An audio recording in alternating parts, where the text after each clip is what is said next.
আমাদের সৌরজগতের সবচেয়ে বিখ্যাত ঝড় বৃহস্পতির গ্রেট রেড স্পট একটি বিশাল লাল চোখের মতো, যা শতাব্দীর পর শতাব্দী ধরে ঘুরে চলেছে। কিন্তু এই রহস্যময় ঘূর্ণিঝড়ের রহস্য কী, আর কেনই বা এটি ধীরে ধীরে ছোট হয়ে যাচ্ছে? গ্রেট রেড স্পট আসলে একটি বিশাল অ্যান্টিসাইক্লোনিক ঝড়, যা পৃথিবীর চেয়ে 3 গুণ বড়।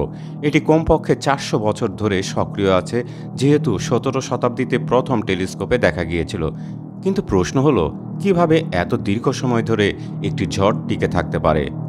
বৃহস্পতির ঘন বায়ুমণ্ডল মূলত হাইড্রোজেন ও হিলিয়াম দিয়ে তৈরি, যেখানে শক্তিশালী জেট স্ট্রিমেই ঝড়কে শক্তি দেয়। বিজ্ঞানীরা লক্ষ্য করেছেন, গত কয়েক দশক ধরে গ্রেট রেড স্পট আকারে ছোট হয়ে আসছে।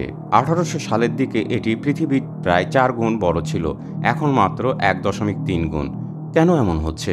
সম্ভবত বৃহস্পতির বায়ুমণ্ডলের পরিবর্তন বা অন্যান্য ঝড়ের সাথে এর মিথস্ক্রিয়াই এর কারণ। নাসা জুনো মিশনের মতো গবেষণা আমাদের এই মহাজাগতিক দানব সম্পর্কে নতুন তথ্য দিচ্ছে। হয়তো একদিন আমরা এর পুরো রহস্য ভেদ করব। তবে যতদিন এটি থাকে, ততদিন গ্রেট রেড স্পট আমাদের মনে করিয়ে দেবে মহাকাশ কতই না অদ্ভুত আর রহস্যময়।